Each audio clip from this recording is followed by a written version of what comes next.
18వ అధ్యాయము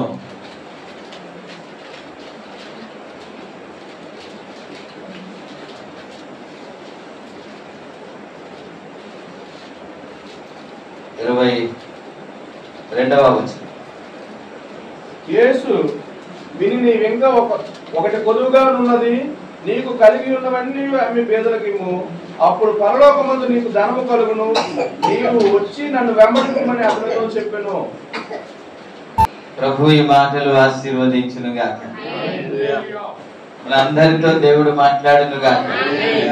వినే చెవులు, గ్రహించే మనసు మనందరికీ దేవుడు అనుగ్రహించును గాక.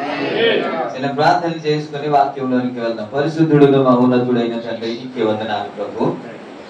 ఇంతవరకు చేసిన మేలన్నిటిని బట్టి స్తుతిస్తున్నాను, మహిమపరుస్తున్నాను. చదవని లేఖనాన్ని మీరు ఆశీర్వదించి నాతో మాతో మాట్లాడమని, వినే చెవులు, గ్రహించే మనసు అందరికీ దయచేయమని ఈ సహాయములు కోరుకుంటూ యేసు నామములో అడుగుచున్నాము తండ్రి. ఆమేన్. ఆమేన్. హల్లెలూయా. హల్లెలూయా. గడిచిన వారంలో ఈ మాట మీకు గుర్తు చేశాను. ఎంతమందికి గుర్తుందో నాకైతే తెలియదు కదా. దీని గురించి జ్ఞాపకం చేసి, ఒక వ్యక్తి వచ్చాడని, ఆయన నిత్య జీవం కొరకే వచ్చాడు. నేను నిత్య జీవం కొరకు వచ్చాను అన్న వారితో దేవుడు మాట్లాడుతున్న మాట ఏమిటి? ఇప్పుడు 22వ వచనంలో చదివారు. 22వ వచనంలో యేసు నీకు ఇంకొకటి కొదువు ఉన్నది, నీకు కలిగినవని. 21, 22 చదువుదాం, లేకపోతే 20 వచనం నుండి చదువుదాం. వ్యభిచారింపవద్దు, నరహత్య చేయవద్దు, దొంగిలవద్దు, అబద్ధ సాక్ష్యం పలకవద్దు, తండ్రిని సన్మానించుమని ఆజ్ఞలను ఎరుగుదు కదా అని అతనితో చెప్పాడు. అందుకతడు బాల్యము నుండే యేసు నీకింకా ఒకటి కొదువై ఉన్నది. దేవునికి స్తోత్రం. హల్లెలూయా. ఈ 3 వచనాలు ఎందుకు చదివి వినిపించానంటే, ఆయన ఏవేవో చేశాడు అవన్నీ వ్రాసి ఉన్నమాట మనం చదివాం. ఆయన ఎలా బ్రతికాడని, ఆయన ఏ విధంగా బ్రతికాడనేది ఆయన చెబుతున్నారు. యేసు ప్రభు వారు చెప్పారు, ఇది చెయ్యొద్దు, అది చెయ్యొద్దు అని కొన్ని మాటలు తీసుకొస్తే ఆయన చెప్పిన మాట మీకు గుర్తు చేశాను. లాస్ట్ వీక్ కదా గుర్తు చేశాను. ఏంటి అని అంటే, ఇది చిన్నప్పటి నుంచే, నేను చిన్నప్పటి నుంచే బాల్యం నుండే నేను పాటిస్తున్నాను అన్నమాట కదా. ప్రభునామానికి మహిమ.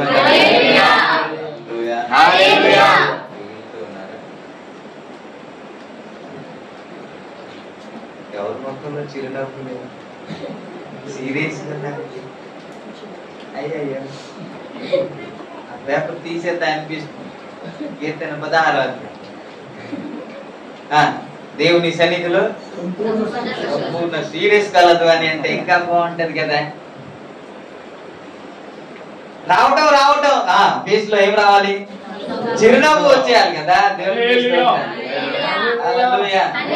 ఇక్కడికి వస్తే చల్లగా ఉంటుందా, అక్కడికి వస్తే చల్లగా ఉంటుందా? ఇప్పుడు చెప్పండి. ఇక్కడ నుంచి అక్కడికి వెళ్తే చల్లగా ఉంటది కదండి, బయటికి వెళ్తే కాదా? ఇక్కడికి వస్తే ఎందుకని ఉంది కాబట్టి. అలాగే మందిరానికి రాగానే ఏముండాలి? మొక్కలో చిరునవ్వు ఉండాలి కదా. ఎందుకని? దేవుని మందిరంలో సంపూర్ణ సంతోషము కలదని వాక్యం చెబుతుంది కాబట్టి ఇక్కడికి రాగానే ఇంకా దుఃఖ ముఖం ఉండుట మానేయాలి. దేవుడికి హల్లెలూయా. ప్రభునామానికే మహిమ కలుగును. ఇవన్నీ ఆయన దేని గురించి ప్రయాసపడుతున్నారంటే, నిత్య జీవం కొరకే ప్రయాసపడుతున్నారంట. అంతే కదా. నిత్య జీవం కొరకే ప్రయాసపడుతున్నాడు. నిత్య జీవం కొరకే ఆజ్ఞలన్నీ పాటిస్తూ ఉన్నాడు. ఆజ్ఞలు ఇవన్నీ పాటించిన తర్వాత యేసు ప్రభు వారి దగ్గరికి వచ్చి కూడా ఆయన చెబుతున్న మాట, నాకు నిత్య జీవము కావాలి. అయితే ఇవి చేయమంటే ఇవన్నీ చిన్నప్పటి నుంచే చేస్తున్నాను. యేసు ప్రభు వారు చెప్పిన మాట ఇదే. నేను ఈ రోజు చెప్పవలసిన మాట, నీకు ఇంకొకటి ఎవరితో చెబుతున్న మాట తెలుసా? అవన్నీ పాటిస్తూ వస్తున్నావా? ఇప్పుడు చెప్పండి, ఆజ్ఞలు పాటించడం అంత ఈజీనా? ఏమండి, అంత సులభమా? ఎన్ని ఆజ్ఞలంట? 10 కాదు, మనం ఇలా లెక్కేద్దాం. 9 ఆజ్ఞలు. సూపర్ గా. ఎప్పటి నుంచి? చిన్నప్పటి నుంచి 9 ఆజ్ఞలు కరెక్ట్ గా పాటిస్తున్నాడు. దేని కొరకు తెలుసా? నిత్య జీవం కొరకే. దేని కొరకు? మనం దేని కొరకు వేరే వేరే ఉద్దేశాలతో ఉంటాం. మన జీవితంలో దేవుడు మేలు చేయాలని, ఆశీర్వదించబడాలని, సమాధానము రావాలని, పిల్లలు కలగాలని, ఏదో ఒక ఉద్దేశము ఉంటది కదా. లేదా? ప్రభునామానికి మహిమ. కానీ ఈ వ్యక్తి మాత్రం తన మాటను బట్టి, తన ఉద్దేశాన్ని బట్టి, తన ప్రవర్తన బట్టి మనకి ఏమర్థం అవుతుందంటే అతడు నిత్య రాజ్యం కొరకే పరిగెడుతున్నాడు, నిత్య రాజ్యం కొరకే ప్రయాసపడుతున్నాడు. ఎవరి దగ్గరికి వెళ్ళి ఆయన మాట్లాడుతున్న మాట ఏంటంటే నిత్య రాజ్యం కొరకు ఏమి నేను ఏ పని చేయాలి, ఏ విధంగా ప్రవర్తించాలి, ఏ విధంగా మాట్లాడాలి అని అడుగుతున్నాడు కదా ఈయన.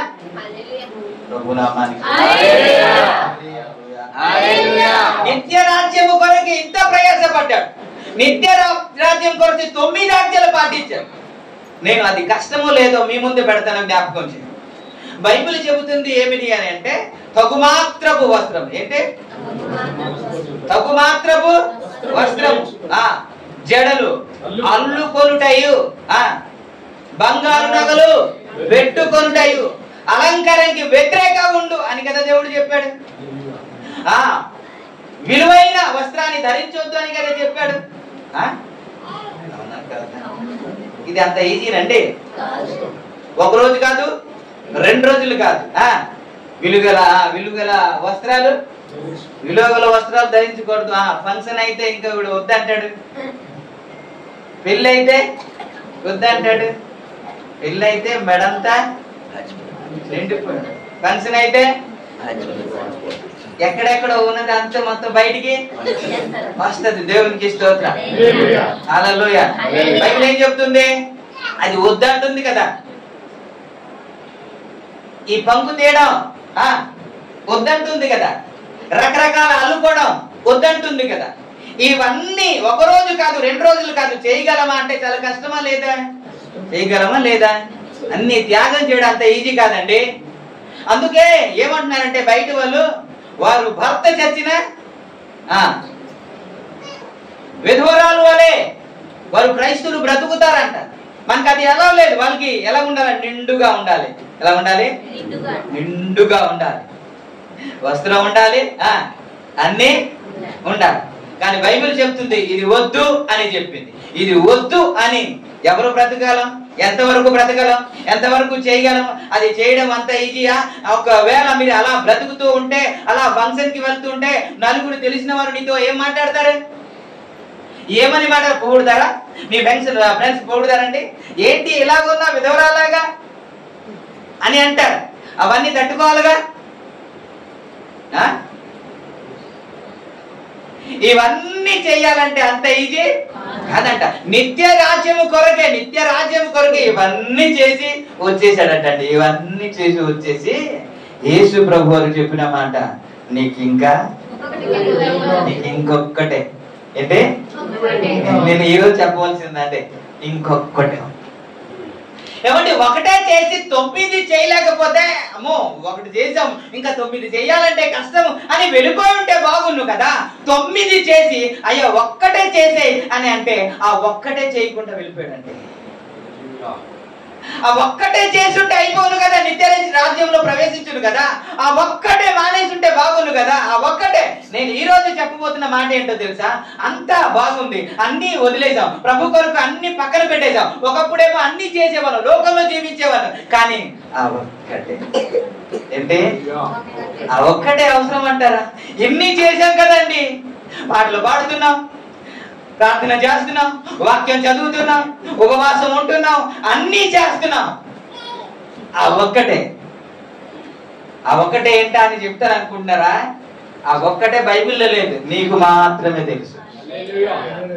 నీకు మాత్రమే ఆ ఒక్కటే ఏంటో నీకు మాత్రమే.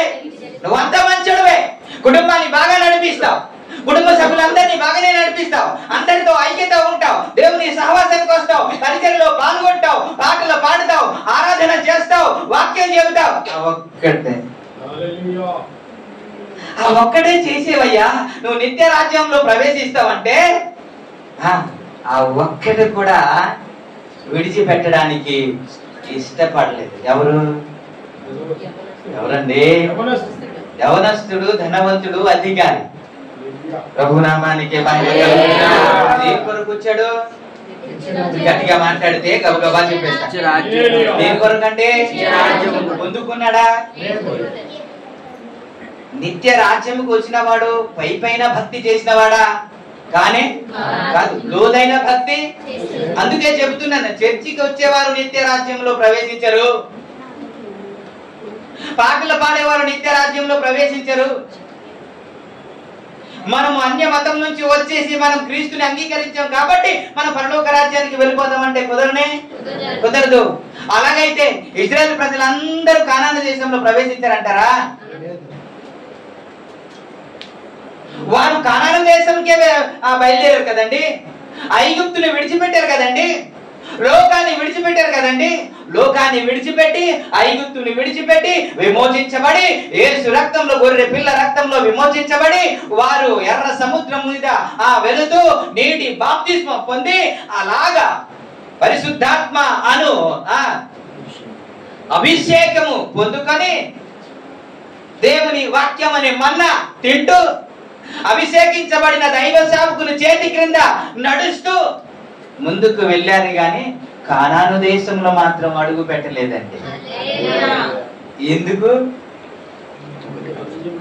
ఎందుకంటే వారిలో ఒక్కటి ఉందంట. ఒక్క మాట చెప్పి వారిలో ఏంటుంది తెలుసా? కొరింథీ రాసిన పత్రిక 10వ అధ్యాయం 10వ వచనంలో మీరు వారిలో కొందరు సనిగి ఏం చేశారంట? ఏ పాపం ఉంది చెప్పండి, ఏ పాపం ఉంది? భయంకరమైన నరహత్య, భయంకరమైన పాపాల. వారిలో ఏముంది అని అంటే ఏంటి? మనలో లేదు, అందుని బట్టి ప్రభుని ఏంటి? మనలో లేదు, మన సంఘంలో లేదు కాబట్టి నేను ప్రభుని స్తుతిస్తున్నా. శనగడం అంటే ఏమిటి? చేయలేదు, నాకేది ఇవ్వలేదు, కష్టం వస్తే వదిలేశారు, ఇప్పుడు దేవుడు పట్టించుకోరు. అదేనా? ఇంకేమన్నా?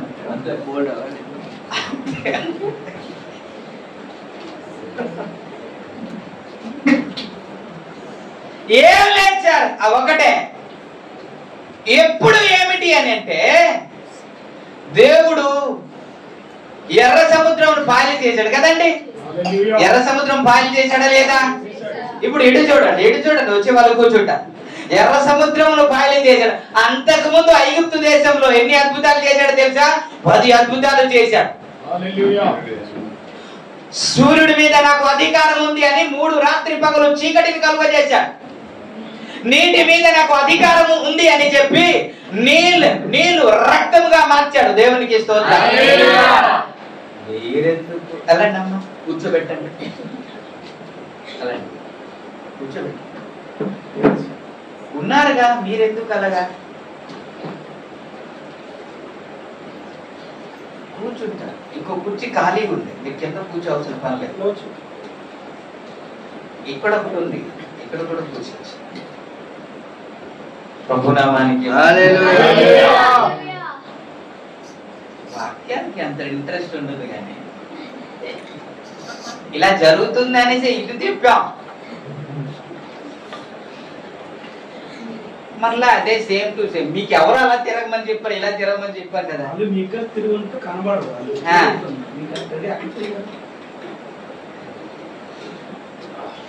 స్తోత్రం. 10 అద్భుతాలు చేసిన తర్వాత ఎర్ర సముద్రానికి రాగానే ఏమనిపించాలి వాళ్ళకి? నిజంగానే దారి లేదు, నిజంగానే అద్భుతాలు అవుద్దో లేదో కనబడట్లేదు, మార్గం తెరవబడుతుందో లేదో తెలియదు, కానీ భయంకరమైన అద్భుతాలు చేశాడు కదా ఐగుప్తు దేశంలో. చేశాడా లేదా? చేశాడు కదండి. సూర్యుడే దేవుడు అనుకుని ఎవరు బ్రుకుతా ఉంటే సూర్యుడి మీద అధికారం నాకుంది, సూర్యుడు సృష్టిలో ఒక సృష్టి అని రుజువుపరచడానికి 3 దినాలు కటిక చీకటి కలువ చేశాడు కదా. గంగా దేవుడు అని నమ్ముతా ఉంటే దాని మీద కూడా నాకు అధికారం ఉంది, అది కాదయ్యా నేనే సృష్టికర్త అని చూపించడానికి నీళ్ల మీద ప్రభావం చూపించాడు కదా, వడగండ్లను కురిపించాడు కదా, మిడతలను రప్పించాడు కదా, వేలును రప్పించాడు కదా. భయంకరమైన అద్భుతాలు చేసిన తర్వాత ముందుకు రాగానే ఏముండాలి అని అంటే ఎర్ర సముద్రం ఏంటి, నా దేవునికి ఏదైనా సాధ్యమే అనాలి కదా. కానీ అక్కడికి వచ్చిన తర్వాత అక్కడ నుంచి స్టార్ట్ అయింది. ఎందుకు దీక్ష మాకు, మేము వస్తామని మీకు చెప్పామా? అక్కడ సమాధులు లేవా అని స్టార్ట్ చేశారు. దేవుని మీద నమ్మిక ఉందో లేదో తెలియదు, కానీ అక్కడి నుంచి స్టార్ట్ అయింది. పోనీ అక్కడ నుంచి దేవుడు అద్భుతాలు చేశాడు కదండి. అద్భుతం చేసిన తర్వాత ఎర్ర సముద్రం 2గా పాయలు చేయడం అంటే ఆసవాస అండి. మీరు పాడేంత ఈజీ కాదు సార్. ఎర్ర సముద్రము నీ ఆజ్ఞ మేరకు రహదారిగా మారగా దాటిరే నీ జనులు బహుక్షేమముగా అని పాడేస్తాం. అంత ఈజీ కాదు. కన్నులారా చూశారు, ఎటువైపు అటువైపు గోడల వలె నీళ్లు నిలుచుందంట. ఎన్ని అద్భుతాలు చేసిన తర్వాత కొంచెం దూరం వెళ్ళిపోతే నీళ్లు లేకపోతే ఏమనాలి? ఇంకా చెప్పండి, నీళ్ళు లేచా? భయంకరమైన బీభత్సమైన ఒక అద్భుతాలు జరిగిన తర్వాత తాగడానికి నీళ్ళు లేదని ఏమంటారు తెలుసా? మమ్మల్ని చంపడానికి తీసుకొచ్చావా? ఎందుకైనా మేము యేసయ్యను అంగీకరించింది, ఆయన నమ్మదగిన దేవుడు అని చెప్పింది ఎందుకైనా, ఆయన శక్తివంతుడు అని చెప్పింది ఇదేనా? ఆయన కార్యం చేయలేడా? నీ కళ్ళ ముందే కదా రా చేశాడు, చేయలేదా? ఎర్ర సముద్రం పాయలు చేయడానికి, నీళ్లు రప్పించడానికి పెద్ద కష్టం అండి. కానీ వారిలో కొంతమంది చెప్పండి ఎంతమంది వెళ్ళారు తెలుసా? ఎంతమంది? ఇద్దరే. ఈ బ్యాచ్ అంతా ఏంటంటే మేలు చేస్తే ఆయనకంటే గొప్పవాడు ఇంకొకడు లేడు, మేలు చేయకపోతే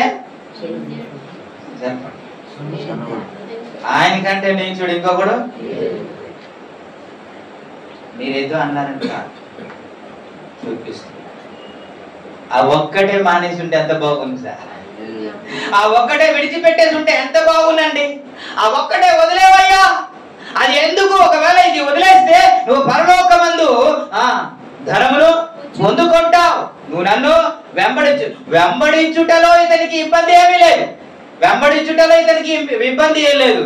అతడు అక్కడ వ్రాయబడిన మాట, అతడు మిక్కిలి ధనవంతుడు గనుక తన ముఖమును చిన్నబుచ్చుకొని వెళ్ళిపోయాడు అనమాట. దేని బట్టి? దేని బట్టి? ధనాన్ని బట్టి. అది విడిచిపెట్టలేకపోయాడు. వచ్చింది దేని కొరకు సార్? నిత్యరాజ్యం కొరకు. కింద వచనంలో ఏమన్నాడు తెలుసా? ధనవంతుడు పరలోక రాజ్యంలో, ధనవంతుడు పరలోక రాజ్యంలో చెబుతున్నారంటే మాకు లేదు, అందుకే మాకు బాగా అని కాదు. ధనవంతుడు అంటే దాని సబ్జెక్ట్ వేరు. దేవుడు చెప్పిన మాట ఇంకోటి చెప్పనా? నువ్వు తలగా ఉంటావు గాని, నువ్వు భయపడుగా ఉంటావు గాని, నువ్వు బయటికి వెళ్ళినప్పుడు దీవించబడతావు, నువ్వు లోపలికి వచ్చినప్పుడు దీవించబడతావు, నువ్వు పొలంలో దీవించబడతావు, నువ్వు పశువుల మంద, నువ్వు పిండి పిసికి తొట్టి, ఇవన్నీ ఎక్కడ పోయింది? ఇవన్నీ ఉన్నాయి కదా.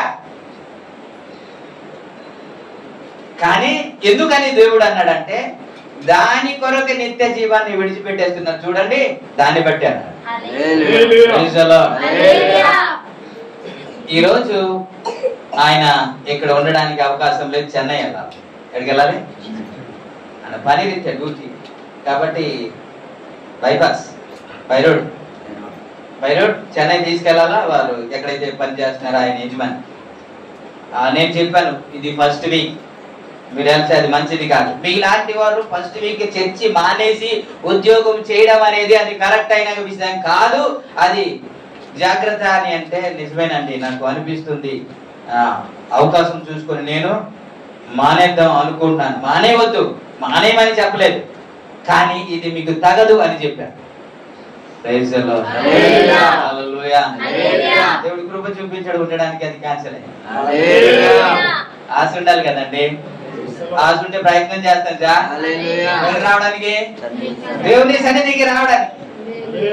ఆయన ఏమనిపించిందో తెలుసు. నేను చెప్పగానే కావాలంటే మానేస్తానండి అని. అదే జీవనోపాధి, అదే బ్రతుకుతున్నారు వాళ్ళు.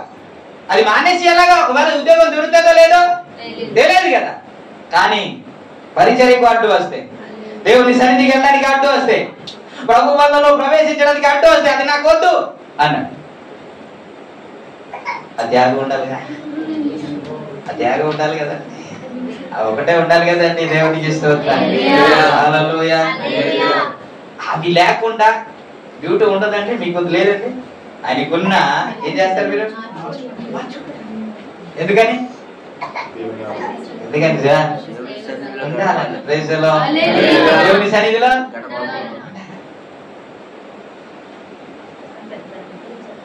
నిత్య జీవం కావాలని ఉంది ఇంటికి. ఏంటి కావాలి మళ్ళీ? ధనం కూడా కావాలండి. మనం అంటాం కదా అవ్వ ఉవ్వ అంటే ఏదో ఒకటే కదా. వచ్చాడంట కానీ ఒక్కడే చేసేవయ్యా అంటే ఆ ఒక్కటే చేయకుండా అంతా బాగుందండి. ప్రయాసపడి వచ్చారు కానీ ఇజ్రాయెల్ ప్రజల్లో ఏంటంటే ఆ ఒక్కటే. అందుకే నేను భయపడుతుంటా చాలా సందర్భంలో. ఎవరు నేను గద్దించి చెప్పను, ఏం చెప్పినా గద్దించి చెప్పను, కానీ బైబిల్లో వాక్యాలన్నీ చూస్తా ఉంటే ఆ శనిగే కదా మొత్తం అన్ని రాల్చి వేసేసింది. ఆ శనిగే కదండి కానాను దేశంలో అడుగు పెట్టకుండా చేసింది. ఆ శనిగే కదండి మధ్యలో చుట్టూ తిప్పి చచ్చే వరకు 40 సంవత్సరాలు తిప్పేటాడు దేవుడు చేసింది. ఆ శనిగే కదండి. ఆ సరిగే మానేసి ఉంటే ఎంత బాగుంది సార్. అంత బాగానే ఉంది, ఏ ప్రాబ్లం లేదు కదా, ఏ లోటు లేదు కదా, ఏ తప్పిదం ఇంకే లేదు కదా. ప్రతిదీ మనం విడిచిపెట్టేసాం కదా లోకానుసరంగా, అన్ని విడిచిపెట్టేసాం. కానీ ఏది ఉంది తెలుసా? ఆ ఒక్కటే ఉంది. ఏది వచ్చినా సరే నా దేవుడు ఉన్నాడు. Praise the lord. నేను సందర్భంలో యోబు గురించి చెప్పక తప్పదు. 10 మంది పిల్లలు చనిపోతే, ఆస్తి అంతా చిల్లి గబ్బ లేకుండా అయిపోతే ఎవడంటారు సార్? దేవుడు ఇచ్చాడు, దేవుడే తీసుకెళ్ళిపోడు. దేవుడి నామానికి ఎప్పుడైనా చెప్తాడు. అంత ఈజీ అనిపిస్తుందేమో మీకు. చిన్న సమస్య, నాకు ఎలాంటి సమస్య వచ్చినా సరే ఇప్పటి వరకు నాకు భుజం తట్టి నేను ఉన్నాను అన్నవారు ఒక్కలే లేరు. ఒక అంకుల్ గారు నేను చూపించాను కదా, రామారావు గారు. కానీ నా మట్టుకు నేనే పరిశుద్ధాత్మ దేవుడు జ్ఞాపకం చేస్తే ఏంటో తెలుసా? యోబు కంటే నీకు పెద్ద శ్రమ అనిపిస్తూ ఉంటుంది నాకు. యోబు కంటే నీ శ్రమ గొప్పదా? అంత శ్రమ నువ్వు అనుభవిస్తున్నావా అని నాలో పరిశుద్ధాత్మ దేవుడు గుర్తు చేసినప్పుడు నా మట్టుకు నేనే ధైర్యం తెచ్చుకొని నిలబడుతూ ఉంటాను. వాక్యం చదువుతా ఉంటేనే దేవుడు మనతో మాట్లాడుతుంటాడు. సనుగు ఎప్పుడు వస్తుంది? అదే చెబుతున్నా. సనుగు ఎప్పుడు వస్తుంది అంటే మనకు కష్టాలు వచ్చేటప్పుడు, మనకి ఇబ్బంది వచ్చేటప్పుడు, మనకి సమస్య వచ్చేటప్పుడు. దేవునికి స్తోత్రం. హల్లెలూయా. ఇలా సనిగేసి ఏమయ్యారంట? రాలిపోయారంట. ఇతనికి దూరం చేసింది ఒకటే, ఏంటో తెలుసా? ధనమే. ఏదైతే నీకు ఇష్టం ఉందో అది విడిచిపెట్టగలిగితే ఈరోజు ప్రభు వల్లలోనికి ప్రవేశించడం.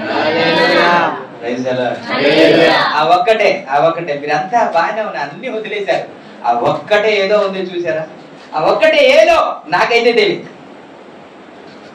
ఇప్పుడు గెహజీ ఎలీషా తర్వాత ప్రవక్తగా ఉండవలసింది ఎవరు సార్? ఎవరెవరండి? గెహజీ ప్రవక్తగా ఉండకుండా దోషివేయబడ్డానికి, పరిచర్యను దోషివేయబడ్డానికి కారణం ఏంటి అంటే ఏమీ లేదు దానిలో. ఏమి అంతా బాగానే ఉందండి, అంత పరిచర్య బాగానే చేస్తున్న, పరిచర్య ధర్మాన్ని బాగానే జరిగిస్తూ ఉన్నాడు. కానీ ఆ ఒక్కటే ఏంటో తెలుసా? ఆ ఒక్కటే సార్, ఆ ఒక్కటే సార్. యేసు ప్రభు గారు చెప్పిన మాట ఏంటో తెలుసా? నీకు ఇంకోటి కొదువుగా ఉంది. ఆ ఒక్కటే ఏదో నీ మనసులో నీకు తెలుసు. ఆ ఒక్కటేంటో ఎవ్వరికి తెలియదు, నీకు మాత్రమే. ఏ బలహీనత నీకు మాత్రమే తెలుసు. ప్రతి ఒక్కరికి ఏదో చిన్న బలహీనత ఉంటుంది. యేసు ప్రభు వారు చెప్పిన అంత బాగానే ఉందిగా, ఆ ఒక్కటి వదిలేస్తే ప్రభు బలలోనికి మనమే.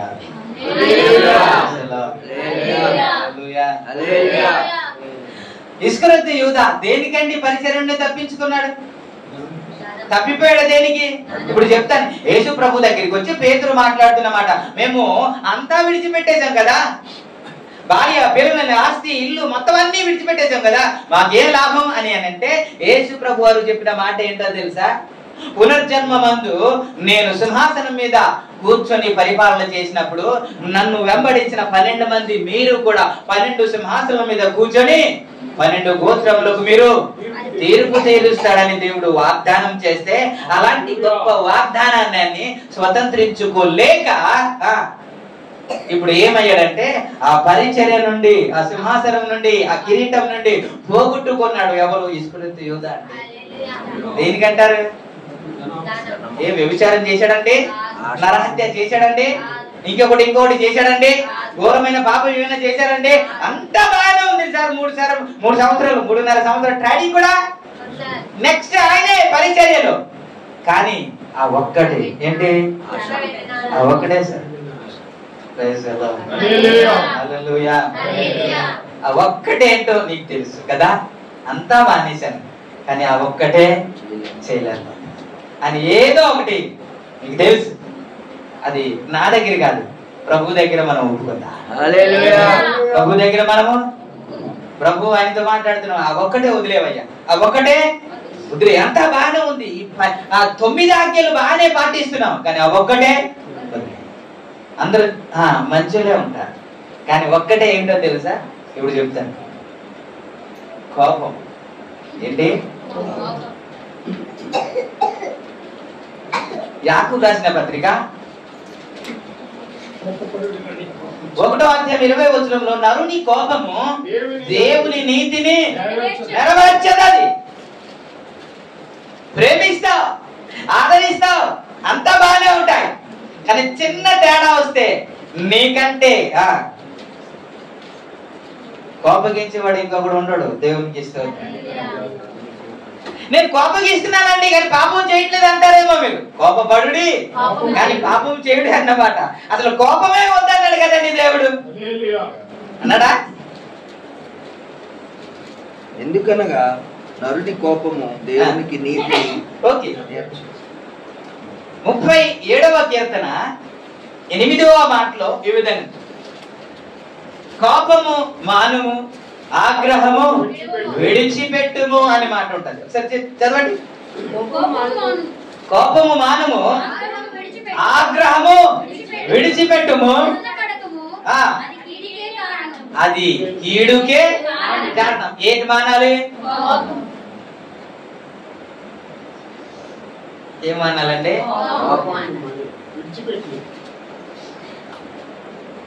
మీలో లేదు, నాకు తెలుసు, నాకు బాగా తెలుసు. మీరు సాత్వికులు, దేవునికి ఇష్టం. చెప్పనా?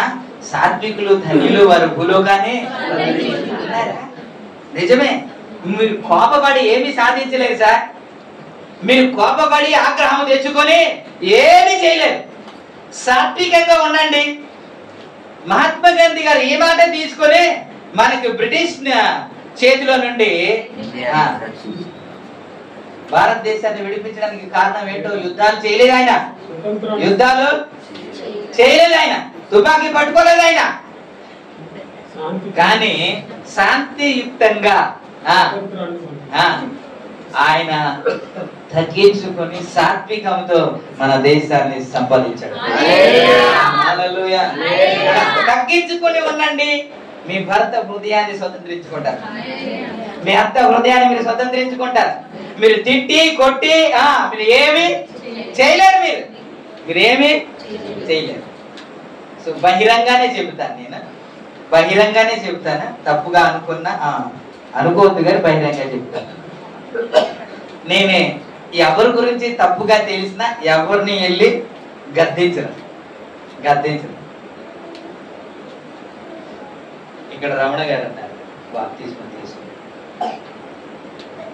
తనకి ఎప్పుడు మీరేంటంటే రావట్లేదు, ఇలా చేస్తే మంచిది కాదు అన్నానండి ఎప్పుడైనా? ఇప్పుడు నేను ఒకటే, ఎప్పుడైనా కనబడితే ఫోన్ ఒక్కసారి చేశాను, ఆ రోజు బిజీగా ఉన్నారేమో లిఫ్ట్ చేయలేదు, ఆ తర్వాత బిజీగా ఉంటారని తర్వాత ఎప్పుడు నేను మీకు చేయను.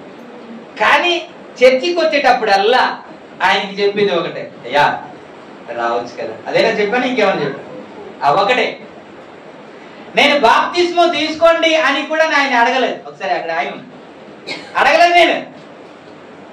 నేను ఆయన దగ్గర ప్రవర్తించే తీరు ఏంటి అంటే, నేను పాస్టర్ కదా, మీ పిల్లలు వస్తున్నారు, మీ భార్య పిల్లలు అందరూ వస్తున్నారు, మీరెందుకు రావట్లేదు, మీ తల్లి మీ చెల్లి వెళ్తున్నారు కదా, మీరు రావాలి కదా అని ఎప్పుడైనా అన్నారు? మరి ఆయన ఏమనిపించిందో తెలియదు, సాక్ష్యం ఇస్తారు ఎప్పుడైనా సరే. నాకు ఆ రోజు ఫోన్ చేసి నేను అనౌన్స్ చేసింది ఈయన గురించే ఒకరి గురించే. ఆ తర్వాత వెళ్తూ ఈయన నన్ను అడిగారు, ఎందుకంటే అంత చిన్న వయసులోనే బాప్తిస్మం ఇచ్చేస్తారు అనేసి అడిగారు. ఆయనకి కొన్ని చెప్పాను, కొన్ని చెప్పిన తర్వాత అలాగా అయితే నేను కూడా తీసుకుంటాను. అదశ రాలే వచ్చిందా? అదశ కూడా అంకుల్ నేను కూడా తీసుకెళ్ళా. ఇప్పుడు ముగ్గురు అయ్యారు. పాస్టర్ గారికి ఫోన్ చేసి ఒకరు కాదండి ముగ్గురు అన్నాను. ముగ్గురు అన్న తర్వాత ఆ రోజు వచ్చేసింది బుధవారం, నేను బొడపాలెం వెళ్ళాను అనుకుంటాను, 10 గంటలకు కదండి. 10 గంటలకు ఫోన్ చేసి పాస్టర్ గారు బాప్తిస్మం తీసుకొచ్చండి అన్నాను. ఇంట్లో కూడా చెప్పలేదు. కాబట్టి నేను అనుకుంటాను ఆయనకి గద్దించి చెప్పు ఉంటే దానిలో మార్పు రాది. తనకి ఏమనిపించిందో నాకైతే తెలియదు, కానీ నేను చెప్పకుండానే పిలవకుండానే నా ప్రవర్తన ఎలా ఉందో ఏంటో తెలియదు, కానీ ప్రభు మాత్రం కార్యం పాస్టర్ గారి కార్యం కాదు, దేవుని కార్యం. పాస్టర్ గారి ఘనత కాదు, దేవునికి ఘనత. హృదయాన్ని ఆకర్షించేవాడు ఆయన మాత్రం.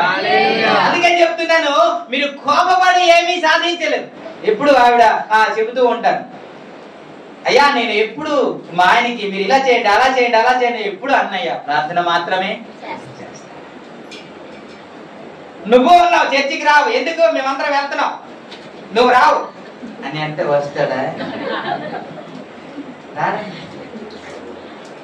మీ ప్రేమ ఏంటో చూపించండి. దేవుని సన్నిధికి వస్తున్నారుగా, దేవుని సన్నిధికి వెళ్తే ప్రేమ ఎట్టిదో అనేది ఒకసారి కనపరించండి. ఓహో దేవుని సన్నిధికి వెళ్తే మా ఆవిడ మారినట్టు అందరూ మారిపోతారు అన్నమాట అని ఎవరికి తెలియాలా? భర్తకి. ఆ సాత్వికము ఎవరిలో కనపడాలి? నీలో కనపడాలి. చర్చికి వెళ్ళినా అదే కోపము. మళ్ళీ ఈయన చెబుతుంటే మా ఆవిడికి బాగా కోపం అండి అని ఈయనే చెబుతూ ఉంటారు. ఏదో పెద్ద ఘనకార్యంలాగా దేవునికి స్తోత్రం.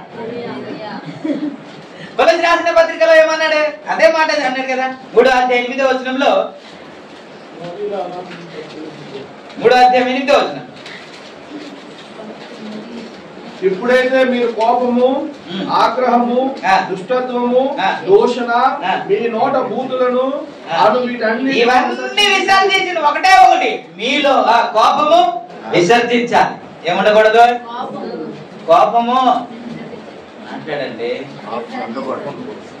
అంతా బాగానే ఉంది కానీ ఏముంది? ఆ ఒక్కటే నేను అదే చెప్తున్నా. ఆ ఒక్కటే చాలు నిన్ను నరకానికి తీసుకెళ్ళడానికి. ఆ ఒక్కటే. అంతా బాగానే ఉన్నాను కదా, నాలో ఏమీ లేదు కదా, ప్రార్థన చేస్తున్నాను కదా అని అనుకుంటాం. కాదు, ఆ ఒక్కటేనండి. ఆ ఒక్కటే ఏం చేసింది? నిత్య జీవాన్ని పొందకుండా కదా తీసుకెళ్ళిపోయింది. ఆ ఒక్కటే కదా అరణ్యంలో రాలిపోయినట్టు చేసింది. ఆ ఒక్కటే కదా పరిచర్యల నుంచి తొలగిపోయినట్టు చేసింది. ఆ ఒక్కటే కదా దేవుని ఆశీర్వాదం పొందకుండా చేస్తుంది. నేను అదే చెప్తున్నాను సార్. ఇంత వదిలేసాం కదండి, అన్ని వదిలేసాం కదండి, లోకం వదిలేసాం కదండి, లోక స్నేహం వదిలేసాం కదండి. అన్ని వదిలేశాక ఇంత కష్టపడి ఇంత భక్తిలోనికి వచ్చిన తర్వాత ఆ ఒక్కటే ఎందుకు సార్ దేవునికి చేస్తున్నారు? ఒకటే. ఎందుకు? అది లేకపోతే ఆరోగ్యం ఉండదా? ఏమండి? ఒళ్ళు నొప్పి తగ్గిపోద్దా? అది ఉంటేనేనా? అది ఉంటే ఒళ్ళు నొప్పి కాదు. దేవుడు ఏదైనా చేయగలడు.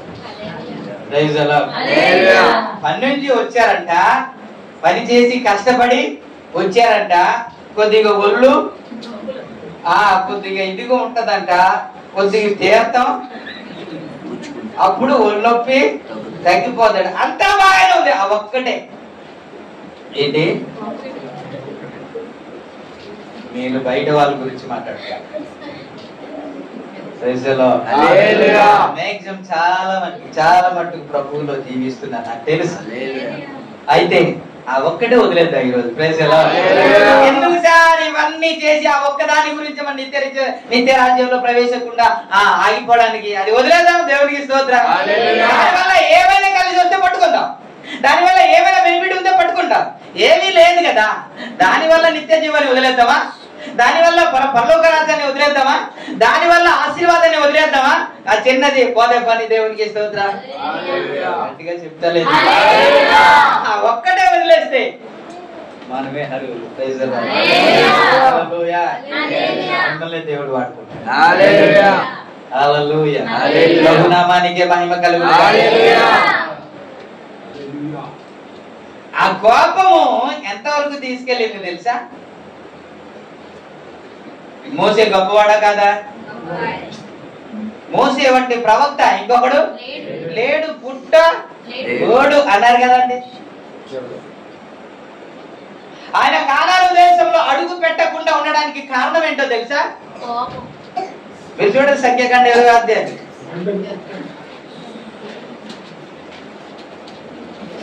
సంఖ్యాకాండం 20వ అధ్యాయము తీసారా?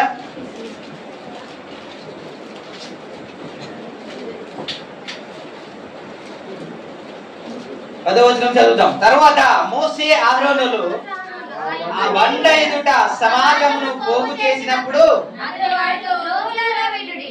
ఏమన్నాడు? ఈ మాట ఎక్కడ ఉంటుంది తెలుసా? మత్తయి సువార్త 5వ అధ్యాయం 22వ వచనం ఒకసారి చదువు. తన సహోదరుని మీద కోపపడువాడు ప్రతివాడు విమర్శకు లోనగుతాడంట. అనువాడు మహాసభకు లోనగుతాడంట. ద్రోహి అని చెప్పువాడు నరకాగ్నికి అన్నాడు. ఇప్పుడు మోసే ఏమన్నాడంటే కోపము తెచ్చుకొని ఈ మాట కీర్తన గ్రంథంలో రాస్తాడు. 106వ కీర్తన 32-33 వచనంలో గాని చూస్తే ఆయన కాని మాట పలికాడు అన్నమాట. ఒకసారి అమ్మా 106:32-33 మెరీవ జలముల యొద్ద వారు ఆయనకు కోపము పుట్టించిరి. కావున వారి మూలంగా మోసెకు బాధ కలిగినట్లనగా వారు అతని ఆత్మ మీద తిరగబాటు చేయగా అతడు తన పెదవులతో ఏ మాట అంటే ద్రోహులారా అన్నమాట. సింపుల్ గా కోపపడి ఏదో మాట్లాడేస్తుంటాం, అది లెక్కలోకి రాదు అనుకుంటాం. కానీ దేవుడు ప్రతిదీ లెక్కలోనికి తీసుకొస్తాడు.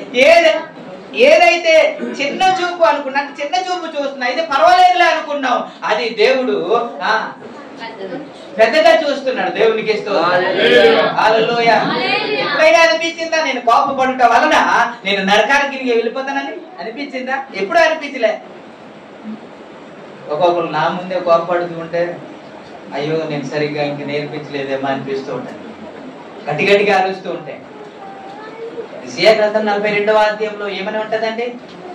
నేను ఆదుకుని నా సేవకుడు, ఆయన అరవడు, కేకలు వేయడు, తన కంఠ స్వరాన్ని వీధిలో వినబడనివ్వడు. ఎవరు? ఇప్పుడే మనం అందరం సేవకులు అంటే అన్నారు. ఎవరంటే కీర్తన ధ్యానులు కదా మనం అందరము. నిజమే. ఆ సేవకులు అయితే ఏముండాలి? మన ఏం చేయకూడదు? అరవకూడదు. సినిమా డైలాగ్ కాదు ఇక్కడ.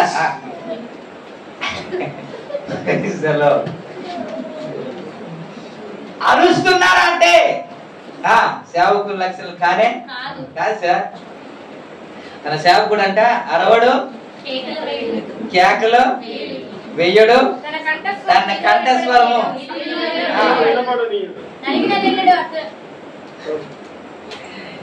ఇలా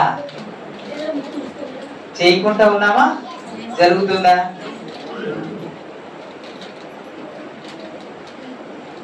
ద్రోహి అనేసి అన్నాడంట. ఏమన్నాడు తెలుసా దేవుడు? నా మహిమను నువ్వు పరిశుద్ధపరచలేదు కాబట్టి నేను వాగ్దానం చేసిన దేశంలో నువ్వు అడుగు పెట్టడానికి మోసేకే లేదు. మోసేకే. ఆ తర్వాత దాని గురించి వివరంగా మీకు జ్ఞాపకం చేస్తాను, కానీ ఇప్పటికీ సరిపోయే మాట మీకు గుర్తు చేస్తున్నాను. ఆ కాని మాట ఒకటి అన్నాడు. ఏ తప్పు ఉంది చెప్పండి ఆయనలో? ఏ పొరపాటు ఉంది అని చెప్పండి? ఏ తప్పిదము చేశాడు చెప్పండి? ఏ లోపం ఉంది చెప్పండి? ఏ దోషం ఉంది మోసేలో చెప్పగలరు మీరు? మనలో చూస్తే ఎక్కడ పడితే అక్కడే ఏదో విధంగా మన లోపాలు కనబడతాయి. 7 సంఘాలలో లవోదికీయ సంఘం గురించి మాట్లాడితే ఎక్కడ చూసినా లోపలే, ఎటువైపు చూసినా లోపలే. అలా మన జీవితంలో తొంగి చూస్తే అలా కనిపిస్తుంది. కానీ మోసేలో ఏ తప్పిదం మనకి కనబడదు కదా, ఏ లోపం మనకి కనబడదు కదా. ఎక్కువైపోయింది టైము, ఇటు చూస్తున్నారు. చెప్పరే. అలాంటిది ఒకే ఒకటి నేను అనుకుంటాను, ఆ కోపం మానేసి ఉంటే ఎంత బాగుంది సార్. ఆ కోపం మానేసి నువ్వు కోపపడకుండా ఉంటే ఎంత బాగును, ఆ కాని మాటలు పలకుంటే ఎంత బాగును. ఇదిగో ఇంకా నా సంగతి నీకు తెలియదు అంటూ సైలెంట్ గా ఉన్నానని చెప్పేసి రెచ్చిపోతున్నాయేమో నాకు అంటే లోపలికి కూడా ఉన్నాడు అనమాట. ఇప్పుడు కనబడుతున్నాడు రవి కాదనమాట, కనబడుతున్న అంజి కాదనమాట. రెచ్చగొడితే ఆడు లేస్తాడనమాట. దేవునికి స్తోత్రం. హల్లెలూయా. ఒకడు పాపం, ఇద్దరికి సమస్య వచ్చింది. ఒకడేమో తాగుతూ ఉంటాడు, దానికి అలవాటు ఉంది. ఇంకొకరికేమో అలవాటు ఉంది కానీ ఎప్పుడో పండక్కి ఎప్పుడు తాగుతాడు. ఆయన ఫ్యామిలీలో గొడవ ఉంది, ఈ ఫ్యామిలీలో గొడవ ఉంది. వీడు తాగుతూ ఉన్నాడు కాబట్టి కంట్రోల్ ఇంకా అలవాటు ఉంది. ఆయనకి అన్నాడంటే నీకు కూడా సమస్య ఉంది కదరా, రారా ఇద్దరు కలిసి చేసేద్దాం అన్నాడంట. రికార్డుగా అవుతుంది, ఆ పేరు చెప్పను అని అంటే ఇద్దరు వేసారంట. ఒక చెరుకు క్వార్టర్ తెప్పించాడు, ఒకటి తెచ్చాడంట. ఇద్దరు తాగేశాడంట. ఆడు తెచ్చాడు కాబట్టి నేను కూడా తెచ్చానని వీడు కూడా తెచ్చాడంట. వీడు తాగేసి బాగానే ఉన్నాడు కానీ ఆడు పిచ్చి పిచ్చిగా మాట్లాడుతున్నాడు. అంటే సంవత్సరానికి ఒకసారి కదా పిచ్చి పిచ్చిగా మాట్లాడుతున్నాను. ఇక్కడ నుంచి పూర్ణ మార్కెట్ నుంచి బిగిలి అలా. అప్పుడు పదరా నేను బస్కి దిగి పెడతానంటే నడుస్తుంటే ఇటు ఒక కాలు అటు ఒక కాలు పడుతుందంట. దేవునికి స్తోత్రం. ఆ తర్వాత నాతో చెప్తూ ఎందుకండి అలాగవుతుంది అని అడిగాను నెమ్మదిగా. ఏంటండి కరెక్ట్ గా వేద్దాం అనుకుంటాను కానీ అక్క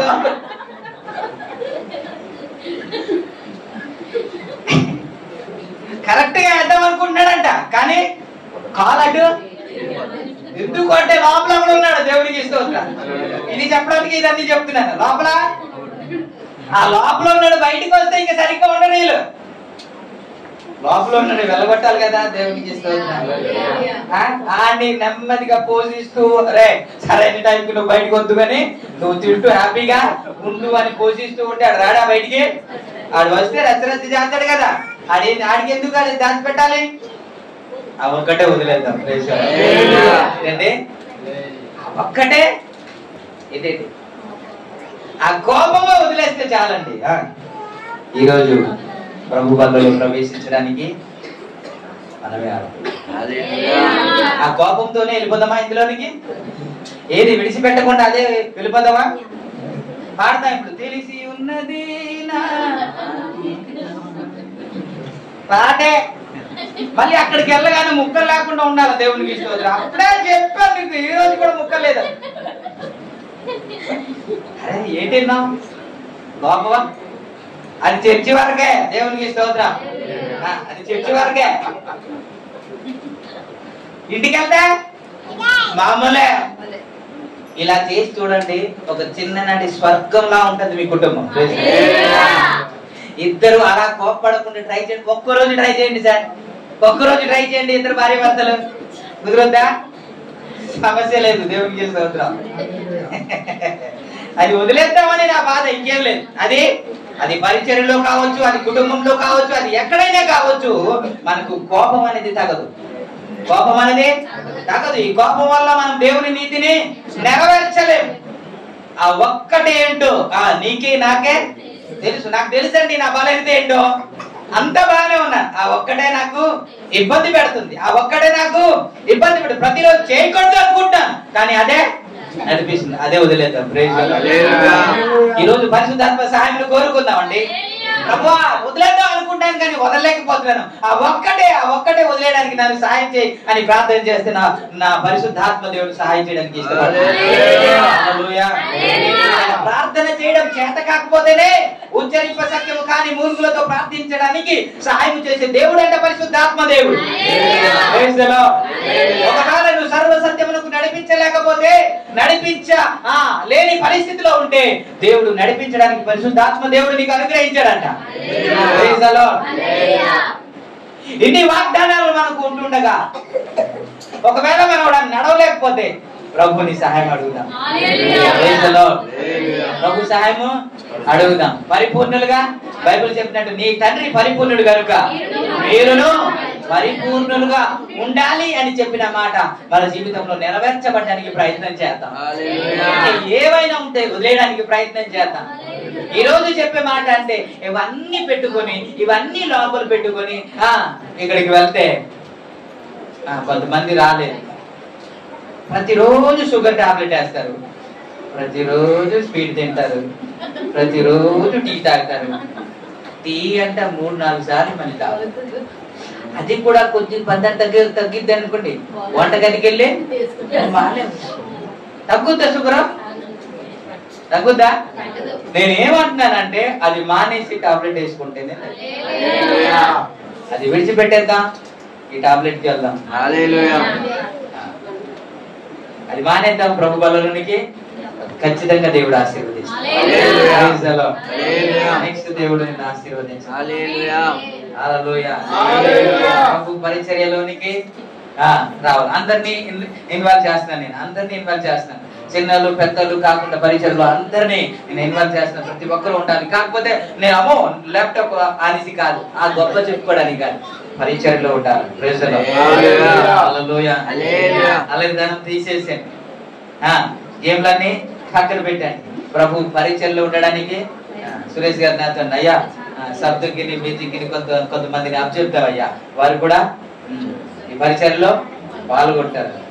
ఆ విధంగా అందరికీ చేద్దాం. ప్రభు ఈ మాటలు ఆశీర్వదించును.